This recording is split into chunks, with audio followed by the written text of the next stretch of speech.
मुझे नहीं लगता उनके ताल्लुक ख़राब हुए। आप बहुत जल्द देखेंगे उनके ताल्लुकात बिल्कुल नॉर्मल होंगे। इंडिया इतनी बड़ी ताकत बन चुका है, कोई मुल्क नहीं चाहेगा जिनके उनसे अच्छे ताल्लुकात हैं वो कभी भी नहीं चाहेगा इंडिया से उसके ताल्लुकात ख़राब हो, क्योंकि इंडिया लोगों को बिजनेस दे रहा है और उनके लिए सस्ती लेबर दे रहा है। दुनिया की कंपनीज आ रही हैं, वो अपना कारोबार कर रही हैं, तो ऐसे में कौन सा मुल्क है जो उनसे अपने ताल्लुकात जो ख़राब करेगा। हेलो दोस्तों, स्वागत है आप सभी का हमारे यूट्यूब चैनल जायलों के कारनामों में। आज हम जिस वीडियो में रिएक्ट करने जा रहे हैं वो सना अमजद की है, जिसका ओरिजिनल लिंक आपको नीचे डिस्क्रिप्शन बॉक्स में मिल जाएगा। तो लेट न करते हुए हम लोग बढ़ते हैं वीडियो की तरफ। अस्सलाम वालेकुम। वालेकुम अस्सलाम। अली कैसे हैं आप? मैं बिल्कुल ठीक ठाक। अच्छा अली, ये जो इंडिया और कनाडा का मसला चल रहा है, ये आहिस्ता आहिस्ता बढ़ता बढ़ता मज़ीद कशीदा होता जा रहा है, क्या कहेंगे ये सारा मामला क्या चल रहा है? कहा जा रहा है ये तमाम प्री प्लान्ड है, इंडिया को जानबूझ के डिग्रेड करने की कोशिश की जा रही है। देखिए, मैं तो इसमें ये समझता हूँ कि डिग्रेड क्या करना, अब तो कनाडा ख़ुद देखेगा कि उसके ऊपर अब जिस तरीके से भारत ने वीज़ाज़ भी जो है वो बंद कर दी हैं, वहाँ के मतलब स्टूडेंट्स वगैरह भी जो है वो रब्ता कर रहे हैं बाकायदा इंडिया के अंदर, उधर की यूनिवर्सिटीज़ रब्ता कर रही हैं कि क्या आप लोग भी अब कनाडा आएंगे, आगे फर्दर अपनी एजुकेशन को कंटिन्यू करेंगे या नहीं करेंगे। मेरे ख़्याल से अगर बैनुल अक़वामी साजिश भी इसके ऊपर थी या कोई और कंट्रीज़ भी इसके अंदर मुलविस थी, लेकिन भारत जो अभी मतलब स्टांस लेने जा रहा है और जो अभी बज़ाहिर नज़र आ रहा है, वो हम यही कहेंगे कि नज़र तो यही आ रहा है कि बड़ा अच्छा जो है वो सबक सिखाएगा भारत और पूरी दुनिया के लिए जो है वो एक सबक बनेगा। और बाकी जो इशू मतलब ये क्रिएट किया जा रहा है स्पेशली खालिस्तान वगैरह का, और इस पे पाकिस्तान ने भी अभी अगर देखें जो हमारे एक्स फॉरेन मिनिस्टर हैं बिलावल भुट्टो, उन्होंने भी मतलब स्टेटमेंट जारी की है। मेरे ख़्याल से जहां अमेरिका की बात की जाए, जहां बहुत से ममालिक की बात की जाए, उन्होंने किसी एक नेशन ने भी जो है वो क्लियर किसी के ऊपर जो है वो स्टेटमेंट नहीं पास की। उन्होंने यही कहा है कि हम इस सिनेरियो को देख रहे हैं, लुक आफ्टर कर रहे हैं और इसको मतलब इसके ऊपर काम होना चाहिए। लेकिन अल्हम्दुलिल्लाह चूँकि हम एक रिच कंट्री हैं, हमें आदत है कि हम दूसरी कंट्रीज़ के मसले मसाइल में बड़े अच्छे तरीके से जो है इन होते हैं, तो हमने फ़ौरन मतलब जो है दोबारा एक दफ़ा फिर एंटी भारत जो है हमने स्टेटमेंट हमारे एक्स मिनिस्टर ने जो है वो पास किया है। और भी बहुत से मिनिस्टर की तरफ से स्टेटमेंट आई है कि भारत देख लें, पूरी दुनिया में जो भारत का चेहरा है वो भारत ने पूरी दुनिया ने देखा है कि किस तरीके से भारत ने वहाँ पे खालिस्तान इशू के ऊपर जो है वो मर्डर किया है कनाडा के अंदर। तो मैं पर्सनली इस चीज़ को समझता हूँ कि हमें इन तमाम चीज़ों से अवॉइड करना चाहिए था। हमारे अभी अपने मुल्क की हालात जो इस टाइम है, रोटी की फ़िक्र से ही यहाँ पे एक आम आदमी नहीं निकल रहा। अगर हम अपने मुल्क के रहने वाले लोगों के मसले मसाइल पे गौर कर लें, हमारे हुक्मरान पाकिस्तान का सोच लें, तो वो ज़्यादा बेहतर है। बनिस्बत मैं ये कहूँगा कि हम भारत के ऊपर कोई स्टेटमेंट पास करें या कनाडा वाली साइड पे जाएं। कनाडा वाले अपनी अच्छी ज़िंदगी गुजार रहे हैं, भारत आगे तीसरी बड़ी इकॉनमी बन जाएगा।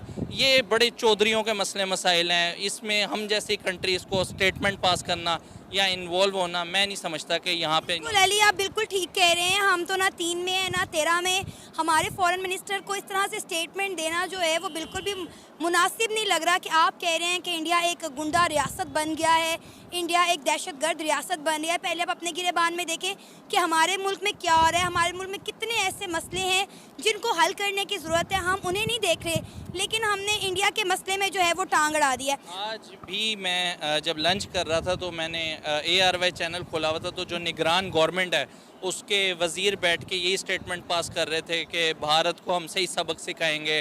भारत मतलब जो है वो अभी समझता नहीं है कि हमारे पास कितनी पावर है। मैं ये समझता हूँ कि ये किसको सुनाना चाह रहे हैं, किसको बताना चाह रहे हैं। पाकिस्तान की ज़्यादातर आवाम इतनी पढ़ी लिखी नहीं है, वो इनकी बातों में आ जाती है, बड़ी खुश हो जाती है इस तरह की स्टेटमेंट से जो है कि भारत आएगा तो मुँह की खाएगा। मतलब इस तरह की स्टेटमेंट से वोट लेने के लिए ना अली, आपको नहीं पता इलेक्शन करीब आ रहे हैं, तो हमने अपना वोट बैंक भी तो स्ट्रॉन्ग करना है ना। इंडिया को हम बातें सुनाएंगे तभी हमारे सियासतदानों को वोट मिलेगा। मैं ये समझता हूँ कि यहाँ पे अगर आप किसी से पूछें तो वो भारत का नाम ले देते हैं, गुर्बत वहाँ पे ज़्यादा है, वहाँ पे पाकिस्तान का नाम लिया जाता है वोट बैंक लेने के लिए। लेकिन ये नहीं बताया जाता कि अभी मौजूदा करंट टाइम के अंदर भी बहुत से पेशेंट यहाँ से हार्ट ओपन सर्जरी करवाने के लिए भारत में जाते हैं, कोई लीवर ट्रांसप्लांट करवाने के लिए। मैं पर्सनली यहाँ पे कुछ पेरेंट्स से मिला हूँ, जो अपने बच्चों के जो है इलाज भारत से करा के लेके आए हैं और उन्होंने वहाँ पे पूरा एक्सपीरियंस शेयर किया है कि किस तरीके से वहाँ पे जो है उनका ट्रीटमेंट किया गया है, किस तरीके से वेलकम किया गया है। हम तो एक हॉस्पिटल नहीं बना सके। अभी वो नवाज शरीफ साहब जो पाकिस्तान के एक्स प्राइम मिनिस्टर हैं, उनकी तरफ से जो है वो स्टेटमेंट आई है, लंदन में बैठ के उन्होंने स्टेटमेंट पास किया है कि देखें तो सही, हमारा पड़ोसी कंट्री जो है वो चंद्रयान 3 पे पहुंच गया है, मून मिशन उसने कर लिया है। मतलब हम जो है वो $1 अरब के लिए हर कंट्री से भीख मांगते फिर रहे हैं। हमें अपनी पड़ोसी मुल्क से सीखना चाहिए। तो जब वो 3 दफ़ा वज़ीर आज़म रहे हैं तो उनको नहीं चाहिए था कि पाकिस्तान के अंदर एक ऐसा हॉस्पिटल ही बना देते कि ओपन हार्ट सर्जरी पाकिस्तान में भी हो जाती, पाकिस्तान के अंदर भी लीवर ट्रांसप्लांट हो जाता। लेकिन हम नारेबाजी करते हैं, हम वोट बैंक बनाते हैं। खैर, हम टॉपिक से बहुत ज़्यादा हट गए हैं अली, हम दोबारा अपने मुद्दे पर वापस आते हैं। अच्छा, कहा जा रहा है कि G20 की जो मीटिंग है, जो इंडिया ने बड़ी कामयाबी के साथ भारत में करवाई, वो हज़म नहीं हो रही है, जिसकी वजह से ये सारा प्लान्ड काम किया गया और इंडिया को नीचे दिखाने की और इंडिया को बदनाम करने की कोशिश की जा रही है। पाकिस्तान में बहुत से लोगों का ये भी पॉइंट ऑफ व्यू है कि अमेरिका भी इसके पीछे हो सकता है, क्योंकि कोई भी सुपर पावर जो है वो ये नहीं चाहेगा कि मतलब कोई भी सुपर पावर जो है वो ये नहीं चाहेगा कि उसको जो है वो आंख दिखाए कोई भी कंट्री। और पाकिस्तान में मैंने बहुत से लोगों से सुना है कि वो उनकी नज़र में ये है कि अमेरिका आया है तो वो भारत की कामयाबी देख के मचल गया, उससे रहा नहीं गया कि नरेंद्र मोदी को जिस तरीके से पूरी दुनिया के लीडर्स ने अप्रिशिएट किया है, इवन कि वो ख़ुद भी ऑटोग्राफ लेने के लिए उनके पीछे पीछे जा रहे थे। लेकिन वही बात है कि सुपर पावर जब वापस गया और उसने जब सोचा तो उसको लगा कि मुझे कनाडा का इस्तेमाल करके ये तमाम चीज़ें करनी चाहिए ताकि भारत की इंटरनेशनल वैल्यू जो है वो डाउन हो। लेकिन मैं ये समझता हूँ कि ये तो पाकिस्तानी मतलब इस तरह का सोच रहे हैं, इसमें क्या हकीकत है क्या नहीं। रशिया से देख लें तो भारत के बड़े अच्छे ताल्लुकात हैं। अमेरिका जैसी सुपर पावर के साथ जो है वो अमेरिका सुपर पावर चल ही नहीं सकता अगर वो भारत की मदद ना ले। बहुत सी मल्टीनेशनल कंपनीज़ जो वहाँ पे हैं, उनके जो CEOs हैं वो भी मतलब आप देख सकती हैं कि वहाँ पे इंडियंस ही वहाँ पे ऑपरेट कर रहे हैं सारे।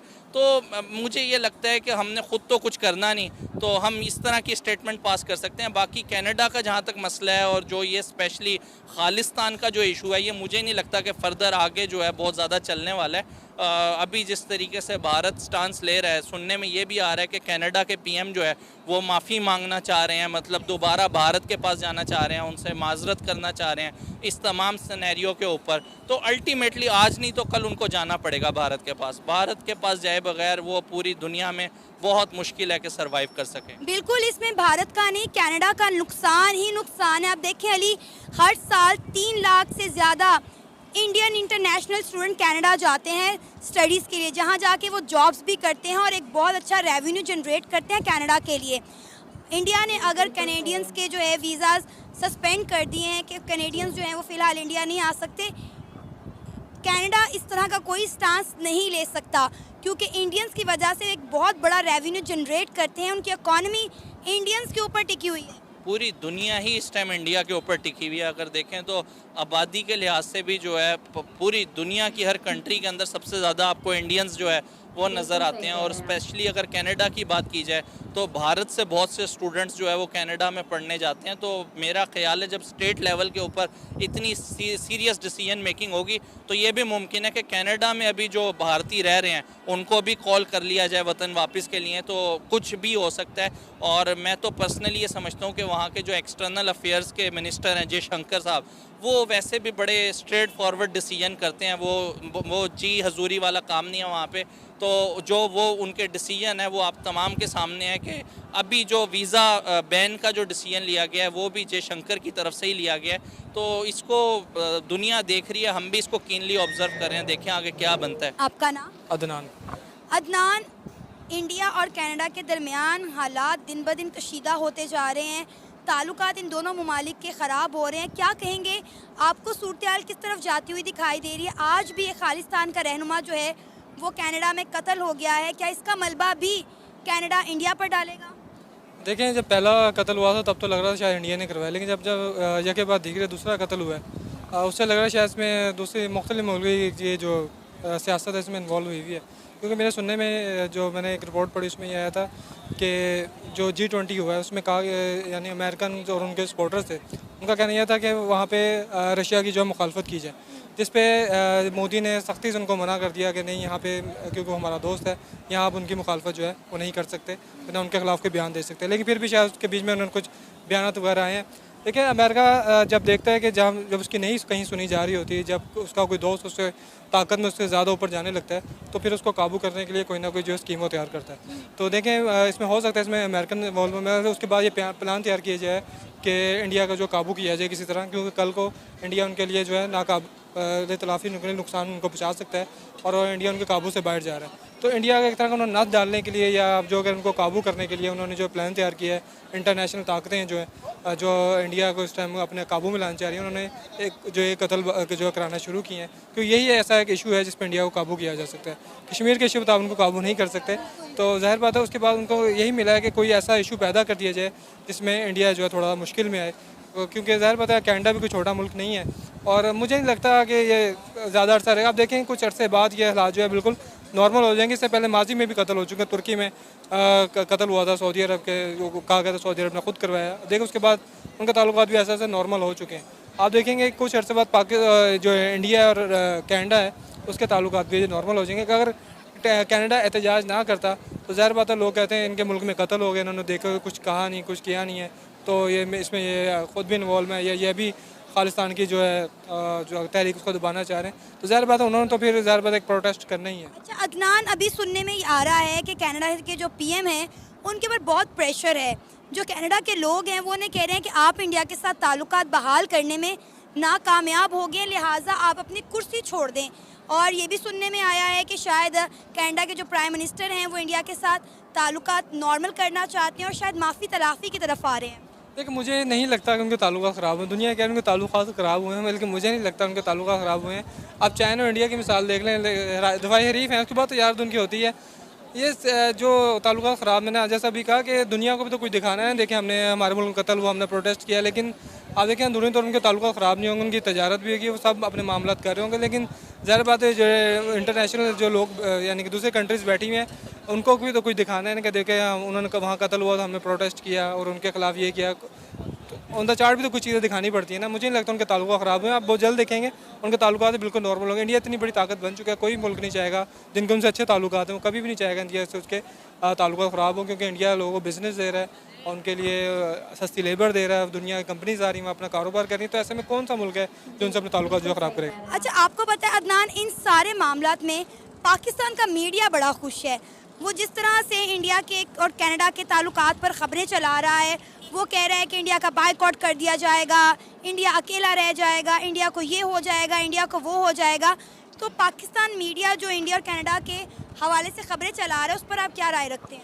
लेकिन इनका कोई फ़ायदा नहीं है। अब ये तो होता ही है, ज़ाहिर बात है हमारी उनसे मुखालफत है, ज़ाहिर बात है आपके दुश्मन जब आपने इंडिया को अपना दुश्मन डिक्लेयर किया गया, तो ज़ाहिर बात है जो दुश्मन ममालिक होते हैं एक दूसरे की खबरें तो उठाते हैं। आप पाकिस्तान में कोई छोटा सा कोई वाक़या इंडिया उसको उठा लेगा, तो ये दुनिया में होता ही है कि जब भी जो मुखालिफ रियासतें होती हैं वो एक दूसरे की छोटी सी बात को भी चींटी को हाथी दिखा देती हैं, तो ये तो नॉर्मल चीज़ है और ये दुनिया में यही कुछ हो रहा है। और अभी आपको पता है कि इंडिया ने कैनेडियंस के वीज़ा सस्पेंड कर दिया, फ़िलहाल कोई भी कनाडा से इंडिया नहीं आ सकता। आपको लगता है कि इसके रिएक्शन में कनाडा कुछ इस तरह का करेगा इंडियंस के साथ? देखिए मुझे जहाँ तक मेरे सुनने में शायद उन्होंने कर दिया है कि उन्होंने भी शायद सस्पेंड कर दिया। ज़ाहिर बात है देखिए जब अपना सफ़ीर बुलाएंगे तो वो भी बुला लेंगे, तो ये तो एक तरह प्रेशराइज़ करना होता है और दिखाना होता है कि तुमने हमारे साथ ये किया, तुम तुम्हारे से ज़्यादा बुरा कर सकते हैं। तो मैं से उनका पूरा राइट है, जब उन्होंने सफ़ीर बुलाया, इंडिया ने अपना सफ़ीर वापस बुला लिया, तो मे भी इंडिया ने पहले कदम करते उनको सस्पेंड कर दिया वीज़ा, तो ठीक कर रहा है अपने मुल्क के लिए, वो ठीक कर रहे हैं तो यही करना चाहिए। लेकिन अगर कनाडा इस तरह से इंडियंस का वीज़ा सस्पेंड करता है और उनका बायकॉट करता है, तो आपको पता है कि कनाडा को कितना नुकसान होगा माशी तौर पर? देखें ये वीज़ा सस्पेंड ही इसलिए किया गया, तो उनको थोड़ा नुकसान हो तो उनको अकल है। देखें इंडिया इस टाइम जिस नहज पे पहुंच चुका है, जितनी वो तरक्की कर रहा है, तो दुनिया को इस टाइम इंडिया की ज़रूरत है। अब इंडिया के साथ कोई ना भी मुल्क चले तो इंडिया को शायद फ़र्क नहीं पड़ेगा, लेकिन अगर कोई इंडिया से अपने ताल्लुकात ख़राब करता है तो शायद उसको ज़रूर फ़र्क पड़ेगा। तो इंडिया शायद उनको यही बताना चाह रहा है अगर तुम हमारे साथ थोड़ी सी हमारे खिलाफ जाओगे तो हम तुम्हारे ज़्यादा खिलाफ जाएंगे, और मेरे से होना भी यही चाहिए। मैं पाकिस्तान को भी यही करना चाहिए, जो ममालिक पाकिस्तान के साथ थोड़ा बुरा करते हैं, पाकिस्तान को ज़्यादा बुरा करना चाहिए कि अपने होने का सबूत देने, अपने एग्जिस्टेंस दिखानी चाहिए कि हम भी कुछ हमारे अंदर ही कोई पावर है, हम भी कुछ मुकाम रखते हैं। आपका नाम? बिलाल। बिलाल क्या करते हैं? मैं स्टडी भी करता हूँ, जॉब भी करता हूँ साथ। ज़बरदस्त। अच्छा, आपको पता होगा इंडिया और कनाडा के दरमियान जो ताल्लुकात हैं दिन ब दिन ख़राब से ख़राब तर होते जा रहे हैं। अब सुनने में आ रहा है कि कनाडा के जो प्राइम मिनिस्टर हैं वो इंडिया के साथ ताल्लुक नॉर्मलाइज़ करना चाह रहे हैं। वो कह रहे हैं कि चीज़ों को रफ़ा दफ़ा करें। तो शायद सुनने में आ रहा है कि कनाडा के जो प्राइम मिनिस्टर हैं वो इंडिया से माफ़ी मांगेंगे और मामलात को रफ़ा दफ़ा करेंगे। आप इस पर एज अ पाकिस्तानी क्या राय रखते हैं? मैं ये रखता हूँ कि सबसे पहले ये जो सिख बरादरी के ऊपर ये जो अटैक हुआ है, दो जो हैं इनकी ये नहीं होना चाहिए था, ठीक है। और दूसरी बात ये है कि यही खबरें आ रही हैं कि जो कनाडा का वज़ीर आज़म है वो ये मामला रफ़ा दफ़ा करना चाहते हैं, सेटलमेंट करना चाहते हैं इंडिया के साथ। लेकिन इंडिया इस टाइम ये नहीं चाह रहा, क्योंकि इंडिया के ऊपर एक नाम लगा है कि ज़ाहिर बात है कि इस टाइम वो तरक्की याफ्ता मुल्क है, ठीक है। जैसे G20 वहाँ पे सबमिट हुआ है, तो एक तरक्की याफ्ता मुल्क है, तो इंडिया चाहता है कि इस पर प्रॉपर इंक्वायरी हो, क्योंकि कनाडा ने एकदम मतलब कि अगर ये जो हादसा हुआ है जो कि सिखों के साथ जो मामला हुए हैं, उन्होंने फ़ौरन ही इंडियन गवर्नमेंट के ऊपर, इंडिया के ऊपर इल्ज़ाम लगाया कि ये उनकी इराक़ की कोई एजेंसी है जो भी है उसकी तरफ से ये मामला हुए हैं। तो इस वजह से इस टाइम जो कनाडा है वो चाह रहा है कि ये मामला हल हो जाए, लेकिन ये अभी तक तो मामला हल होते नज़र नहीं आ रहे। बिल्कुल मामलात हल होते दिखाई नहीं दे रहे, मामलात ख़राब से ख़राब तर होते जा रहे हैं। आपको लगता है कि कनाडा के ऊपर UK, ऑस्ट्रेलिया या USA का प्रेशर होगा, इस वजह से वो मामलात को नॉर्मलाइज़ करना चाह रहे हैं? जी बिल्कुल, क्योंकि इंडिया को बाकी ममालिक से बहुत ज़्यादा सपोर्ट है।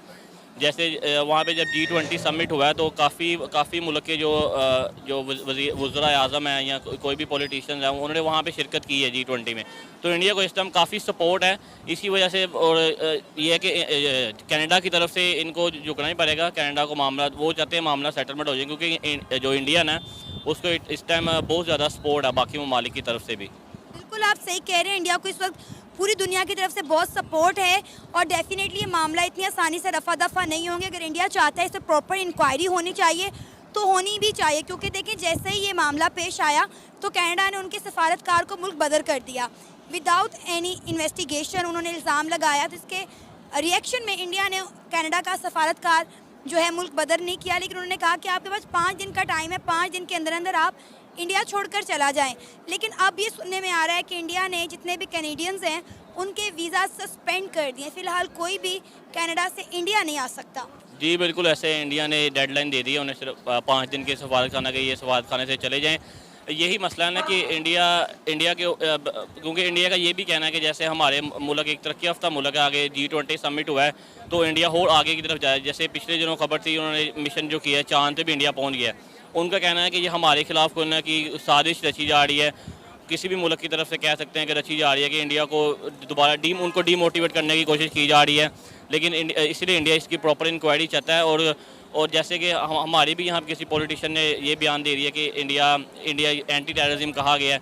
इंडिया का भी यही बयान है कि जो हमारी जो तरक्की है ना वो लोगों से देखी नहीं जा रही, तो ये सिर्फ एक एंटी टेररिज्म कहा जा रहा है, ऐसा कोई मामला बिल्कुल भी नहीं है। ये था हमारा आज का प्रोग्राम। आपने जानी पाकिस्तानी अवाम की राय। आप भी अपनी राय का इजहार कर सकते हैं नीचे दिए गए कमेंट सेक्शन में। इसी के साथ मुझे इजाज़त दें, पर जाने से पहले हमारे चैनल को सब्सक्राइब करें, वीडियो को लाइक करें और शेयर करें। अल्लाह हाफिज़।